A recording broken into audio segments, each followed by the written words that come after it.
பல்லாண்டு பல்லாண்டு பல்லாயிரத்தாண்டு பல கோடி நூறாயிரம் மல்லாண்டு தின்தோள் மணிவண்ணாவுன் சேவடி செவ்வி திருக்காப்பு உன் சேவடி செவ்வி திருக்காப்பு.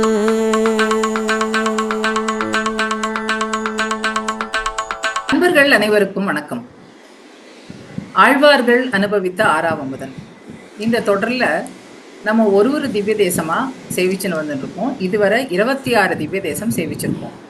போன தொடரில் திருநாங்கூர் திவ்ய தேசம் 11 திவ்ய தேசங்கள் கணக்கு பண்ணி எப்படி அந்த திருநாங்கூர் திவ்ய தேசம் அப்படின்னு ஏன் அதை நம்ம ஒரு கூட்டாக சொல்கிறோம் அப்படிங்கிறத பற்றி ஒரு அழகான விளக்கத்தை நம்ம திரு பாலசுப்ரமணியன் அவர்கள் மூலம் கேட்டு அனுபவித்தோம்.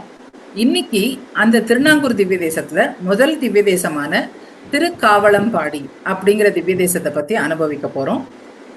எப்பொழுதும் போல நம்மளோட இணைந்து அழகா நம்மளுக்கு இது அனுபவபூர்வமாக சொல்லக்கூடியவர் திரு பாலசுப்ரமணியன் அவர்கள் நம்முடன் இணைந்திருக்கிறார். வணக்கம் பாலாசர். வணக்கம். வணக்கம் எல்லா பக்த கோடி ஜனங்களுக்கும் வணக்கம். இன்னைக்கு சொன்ன மாதிரி திருநாங்கூர் 11 திவ்ய தேசத்துல முதல் திவ்ய தேசம் பார்க்க போகிறோம், திருக்காவளம்பாடி. நான் போன தொடர்லேயே இந்த 11 திவ்ய தேசத்தை பற்றி ஷார்ட்டாக இது எப்படி வந்தது அப்படின்னு நான் சொன்னேன். கேட்காதவாளுக்கு ஒரு சின்ன ரீகேப் என்னென்னா, ருத்ரன் ரொம்ப கோபமாகி அவனோட மனைவி பார்வதியை தக்ஷன் அவமதிச்சாங்கிறதுனால அவர் சடாமுடியை விரிச்சுட்டு உபயகாவேரி மத்தியமில் ருத்ர தாண்டவம் ஆடுறார். இந்த ருத்ர தாண்டவம் ஆடும்போது அவரோட ஜடாமுடி சடார் சடார்னு எங்கெல்லாம் விழுந்ததோ அங்கெல்லாம் 11 சிவபெருமான் உண்டாயிடுறார். இன்னும் தேவர்களுக்கெல்லாம் ஒரே பயமாயிடுறது, இப்படி இருந்ததுன்னா உலகம் எப்படி இருக்குன்னு சொல்லிட்டு. அவள் நாராயணனை வேண்டவும் அவர் எம்பெருமாள் என்ன பண்ணார், என்னென்ன திவ்ய தேசமெல்லாம் இருக்கோ அங்கெங்கேருந்தெல்லாம் அந்த 11 இடத்துக்கு அவரை சாந்தப்படுத்தி அந்த 11 சிவனையும் ஒன்றாக்கினார். இது மட்டும் நாம் பார்த்தோம். அப்பயே நாம் பார்த்தோம், இந்த 11 பெருமாள் எந்தெந்த கோவில்லேருந்து எந்தெந்த இடத்துக்கு வந்தா அப்படின்னு நாம் பார்த்தோம். ஸோ அதையும் கொஞ்சம் ரீகேப் நாம் பண்ணேன்னா, திருக்காவளம்பாடிக்கு எங்கேருந்து வந்தார் அப்படின்னா துவாரகாலேருந்து வந்தார். துவாரகாலேருந்து கிருஷ்ணரும் ருக்மிணி சத்யபாமாவும் வந்தார், அங்கே இருக்கிற சிவனை அந்த கோபம் தணிவிக்கிறதுக்காக. ரைட்டா? இது மட்டும் நம்ம பார்த்தோம். இப்போ நம்ம திருக்காவளம்பாடிக்குள்ளே நுழைவோம். இந்த திருக்காவளம்பாடிங்கிறது நீங்கள் பார்த்தீங்கன்னா சீர்காழியிலேருந்து பூம்புகார் போகிற ரோட்டில் உங்களுக்கு திருவெண்காடு அப்படின்னு ஒரு இடம் இருக்குது. திருவெண்காடு நான் சொன்ன மாதிரி எல்லா இடத்துலையுமே ஒரு சிவன் கோயில் பிரபலமாக இருக்கும். அதே போல் இந்த இடத்துல பிரபலமாக இருக்கிற சிவன் கோயில் திருவெண்காடு. ஸ்வேதாரண்யேஸ்வரர் அப்படின்னு பேர். 276 பாடல் பெற்ற ஸ்தலங்களில் ஒன்று. இன்னொன்று நேயர்களுக்கெல்லாம் எப்படி தெரிவிக்கணும்னா, இந்த நவகிரக ஸ்தலத்தில் புதன் ஸ்தலம் அப்படின்பா. புதன் ஸ்தலம் இந்த திருவெண்காடு தான். நிறைய பேர் போயிருப்பாங்க. அந்த திருவெண்காட்டுக்கு பக்கத்தில் தான் இருக்குது. திருநகரிலேருந்து ஆல்மோஸ்ட் நடந்தே வந்துடலாம், அது போல் இருக்குது இந்த ஸ்தலம். இப்போ ஆரம்பிப்போம். இப்போ இந்த ஸ்தலத்தை பற்றி சொன்ன மாதிரி திருமங்கை ஆழ்வார் 10 பாசுரம் பாடியிருக்கார். அவரோட ஒரு பாசுரத்தோடையே ஆரம்பிச்சுடுவோம். படவர உச்சிதன் மேல் பாய்ந்து வல்தடங்கள் செய்து மடல் வரல் மங்கை தன்மை மார்பகத் திருத்தினானே தடவரை தங்குமாட தகுபுகழ் நாங்கை மேய கடவுளே காவுளந்தன் பாடியாய் கலை கண்ணியே அப்படின்னு திருமங்கை ஆழ்வார் இது போல் ஒரு 10 பாசுரம் பாடியிருக்கார். எல்லாமே திருக்காவளம்பாடி கோபாலகிருஷ்ணனை பற்றி.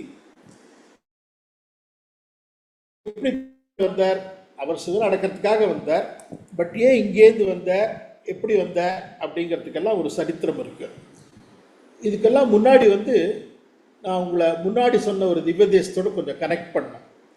உங்களுக்கெல்லாம் ஞாபகம் இருக்கும், திருப்பேர் நகரில் அங்கே அப்பாலரங்கன் அப்பக்குடத்தான் இருக்காரு. அவர் சயன கோலத்தில் இருக்கார். சயன கோலத்தில் இருந்தபோது நான் சொன்ன அவருடைய இடது கை இதை போல் வச்சுட்டு இருக்கார். அது ஏன் அப்படிங்கிறதுக்கு நான் ஒரு கதையும் சொன்னேன். இந்திரனோட வஜ்ராயுதத்தினோட பவரை அடக்கிறதுக்காக அவர் அப்படி இருக்காருன்னு. அந்த சரித்திரத்தினோட கனெக்ட் ஆனது தான் இந்த கோவிலும். ஆக்சுவலாக உங்களுக்கு எல்லாம் தெரியும், அதாவது நரகாசுரனை அழிக்கிறதுக்காக அதிதியோட பொருள் எல்லாம் வந்து அவளோட கமண்டலம், அவளோட கொடை எல்லாத்தையும் நரகாசுரன் திருடிண்டு நிறையா பேர்ட்டையும் திருடின்றதுனால தேவர்கள்லாம் வந்து இது போல் இந்த பெருமாள் கிட்ட வேண்ட, பெருமாள் வந்து சத்யபாமாவோட அன்னைக்கு சத்யபாமாவோட ரதம் ஓட்டிட்டு போனான். சத்யபாமா ரதம் ஓட்டிட்டு போய் நரகாசுரனை அழிச்சார். இந்திரனுக்கு எல்லாத்தையும் மீட்டு கொடுத்தார். இந்திரன் ரொம்ப சந்தோஷமாயிட்டான். இந்திரனோட பொருள் எல்லாம் மீட்டு கொடுத்தா இல்லையா. ஸோ இந்திரனை மீட்டு கொடுத்த உடனே இந்திரன் வந்து என்ன பண்ணான், அவன் வந்து எல்லாருக்கும் சரி ஒரு விருந்து மாதிரி வைப்பா இல்லையா, சந்தோஷமா இருந்தா அவனோட பொருள் எல்லாம் மீட்டு கொடுத்துட்டான். அந்த விருந்து வச்ச போது அந்த இந்திரனோட தோட்டத்துல வந்து அந்த லோகத்துல அப்படி சத்யபாமா வந்து இந்திராணி கூட போகும்போது அங்கே அந்த இதை பார்த்த பாரிஜாத்த மலரை பார்த்தான். பாரிஜாத்த மலரை பார்த்த உடனே அவளுக்கு வந்து ரொம்ப ஆசையாயிடுது, அந்த பாரிஜாத்த மலர் வேணும்னு சொல்லிட்டு. உடனே அவன் அந்த பாரிஜாத்த மலரை கேட்கவும் இந்திராணி வந்து இல்லை, இது வந்து இங்கே தான் இருக்குன்னு சொல்ல, இந்திரனும் வந்து இல்லை அதெல்லாம் கொடுக்க முடியாது, இது இந்த லோகத்துக்கே உண்டான ஒரு மரம், அதனால வேற எங்கேயும் கொடுக்க முடியாது அப்படின்ற உடனே கோபமாயிட்டார். உடனே கருடாழ்வார் பெரிய திருவடி என்ன பண்ணார், அப்படியே அந்த மரத்தை வந்து வேரோட பிடுங்கி எடுத்துட்டு போயிட்டார். அதான் அதுக்கு தான் நான் முன்னாடியே சொன்ன பெரியாழ்வார் இதை பாடிருக்கார் அப்படின்னு சொல்லிட்டு, என்னாதன் தேவிக்கு அன்று இன்பப்பூ ஈயாதாள் தன்னாதன் காணவே தன்பூ மரத்தினை வண்ணாத புல்லால் வலிய பரத்திட்ட என்னாதன் வன்மையை பாடிப்பற எம்பிரான் வன்மையை பாடிப்பற அப்படின்னு சொல்லிட்டு. ஸோ அவர் அந்த மரத்தை மாத்திரம் எடுக்கல, அந்த மரத்தை எடுத்த போது என்ன பண்ண, அப்படியே தோட்டத்தையே அழிச்சிட்டாருங்க. அவ்வளோ அழகான தோட்டம் இந்திரனோட தோட்டம். அங்கே அந்த தோட்டத்தையே அழிச்சிட்டு, ஏன்னா அவருக்கு கோபம், தன்னோட நாதனோட தேவிக்கு வந்து ஒரு பூ கேட்டால் கொடுக்க மாட்டேங்கிறா. இன்ஃபேக்ட் இந்த அளவுக்கு அவர் வந்து இப்போ உதவி பண்ணியிருக்கார், அவனோட பொருள் எல்லாம் மீட்டு கொடுத்துருக்கார், அப்படியும் ஒரு பூவை கொடுக்க மாட்டேங்கிறான்னு சொல்லிட்டு அவர் கோபம். ஸோ கருடாழ்வார் இப்படி பண்ணிட்டார். கருடாழ்வார் வந்து அந்த மரத்தோடு எடுத்துட்டு சத்யபாமா அவர் தேரில் போயிட்டார் கிருஷ்ணர். அப்போ தான் இவர் வஜ்ராயுதத்தை வீசுறார் இந்திரன். இந்த வஜ்ராயுதத்தை வீசின உடனே கிருஷ்ணர் என்ன பண்ணார், அப்படியே ஒரு 2 விரல் தான், அந்த விரலால் அழுத்தி அவனோட அது மீது வஜ்ராயுதத்தோட பவரை வந்து இழக்க செய்து. உடனே இந்திரன் மன்னிப்பு கேட்டு அதெல்லாம் ஆயிடுது. ஸோ இப்போ வந்து சத்யபாமாவுக்கு வந்து சொன்னாலா, நான் ஒரு பூ கேட்டதுக்காக நீங்கள் அந்த தோட்டத்தையே அழிச்சிட்டேளே, அவ்வளோ அழகான தோட்டம், அந்த தோட்டத்தையே இப்படி அழிச்சிட்டேள் அப்படின்னு கேட்டாளா கிருஷ்ணர்கிட்ட. கிருஷ்ணர் சொன்னாரா, கவலையப்படாத, உனக்காக ஒரு தோட்டத்தையே நான் பண்ணுறேன், அதே போல் அழகா இல்லை அதை விட அழகா நான் ஒரு தோட்டத்தை பண்ணுறேன் அப்படின்னு சொல்லிட்டு அவர் பண்ணின இடம்தான் திருக்காவலம் பாடி. காவலம் அப்படின்னா தோட்டம் அப்படின்னு அர்த்தம். திருக்காவலம் பாடினா இந்த அழகான பூந்தோட்டம் அப்படிங்கிற அர்த்தம் தான் திருக்காவலம் பாடி அப்படிங்கிறது. ஸோ இதனால தான் வந்து அந்த இடத்துல இந்த பூந்தோட்டத்துக்கு அவர் வந்தார். இது ஒரு சரித்திரம். இன்னொரு சரித்திரம் வந்து பெருமாள் இப்படி எங்கே வந்தார்னா, இந்த ஹரிமித்ர ரிஷி அப்படின்னு ஒருத்தர் இருந்தாராம். இந்த ஹரிமித்ர ரிஷி வந்து அங்கே இருக்கிற அந்த ஆறு இருக்கு இல்லையா, அந்த ஆற்றுல வந்து அங்கே இருக்கிற ஆறு வந்து இந்த இது இருக்கு தீர்த்தம், தடமலர் பொய்கை. தடமலர் பொய்கையில் உட்காந்து அவர் பாட்டுக்கு தவம் பண்ணிட்டு இருந்தாராம். பெருமாளை குறித்து அவர் தவம் பண்ணிட்டு இருந்த போது ரொம்ப கடும் தவம் ஏற்றுனாராம்.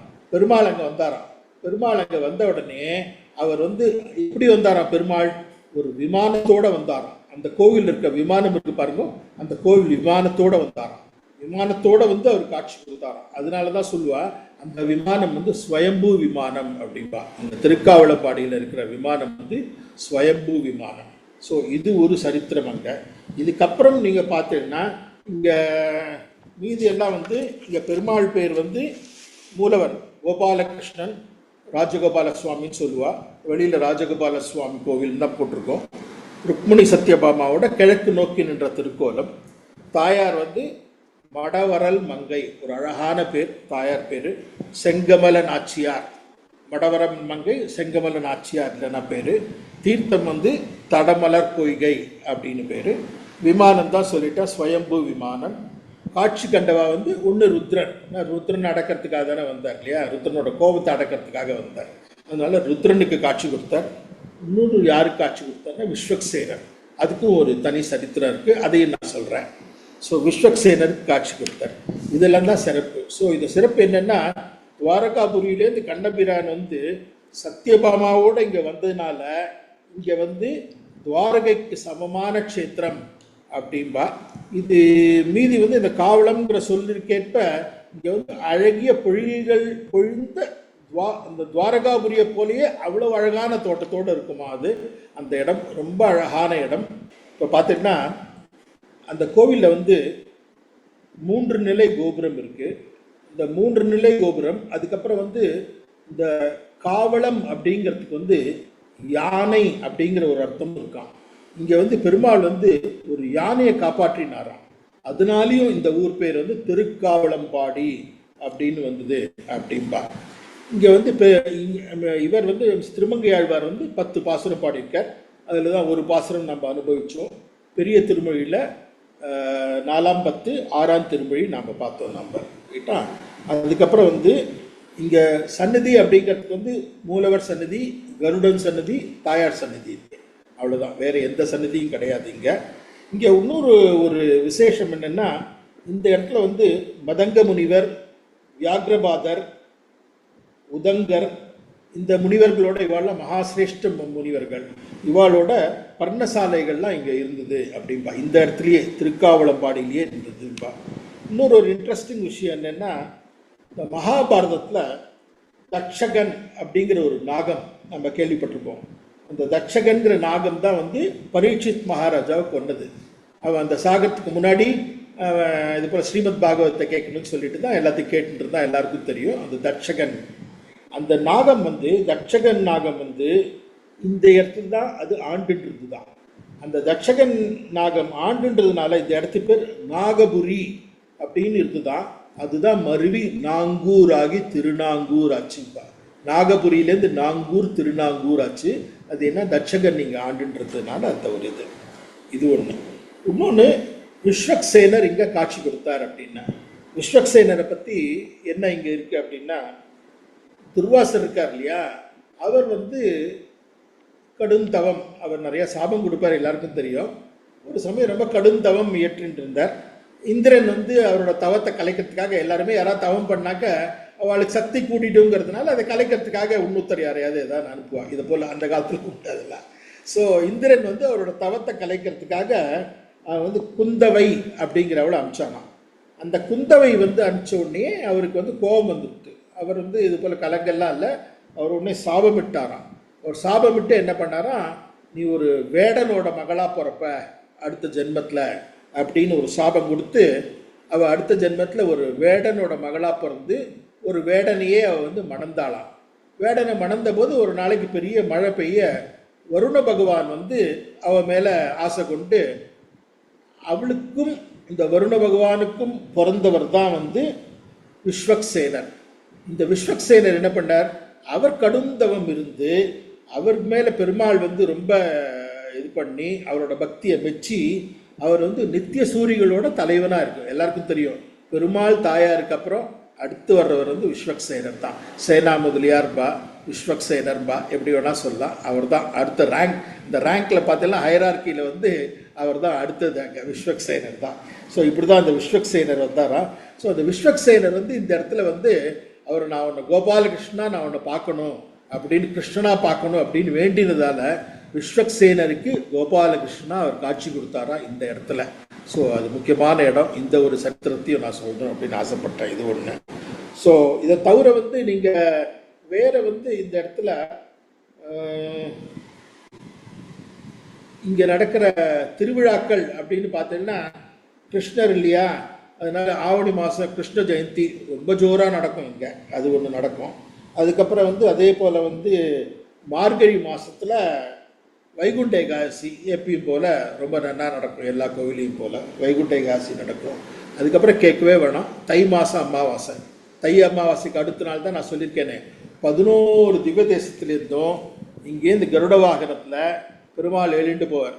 பெருமாள் எழுண்டு திருமணி மாட கோவில் அப்படி இங்கேயே தான் இருக்குது, திருநாங்கூர்லேயே தான் இருக்குது.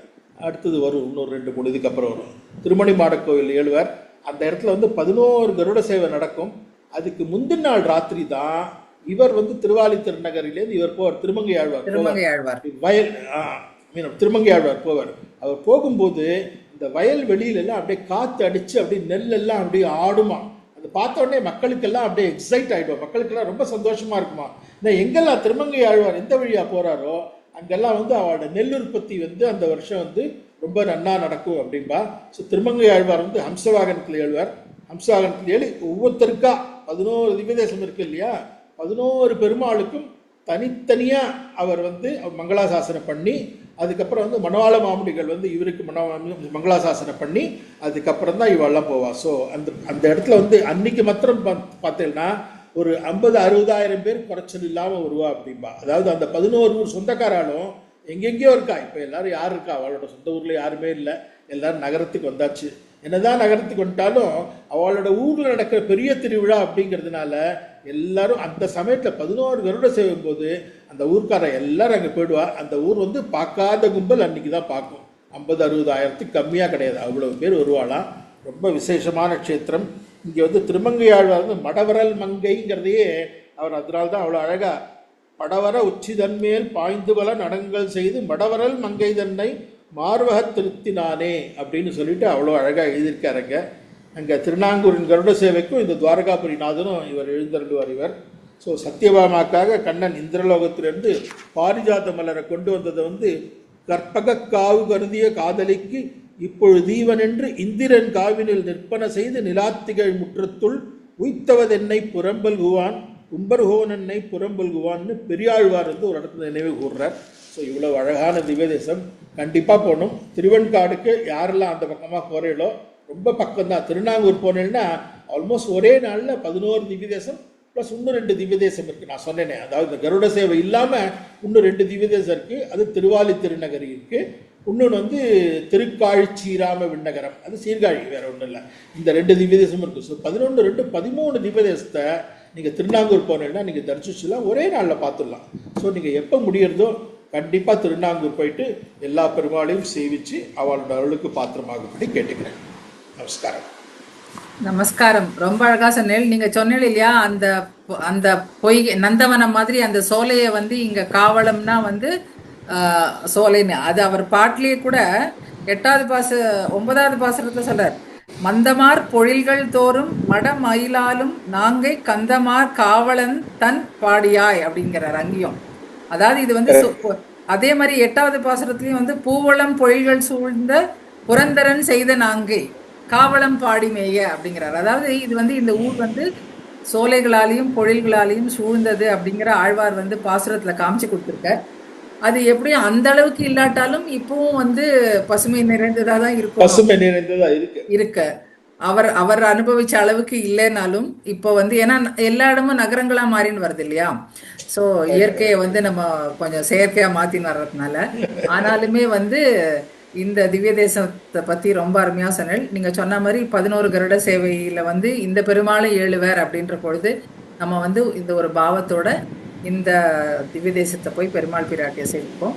அடுத்த நிகழ்ச்சியில அடுத்த ஒரு திவ்ய தேசத்தோட நேயர்களோட இணைந்திருப்போம். வணக்கம். வணக்கம்.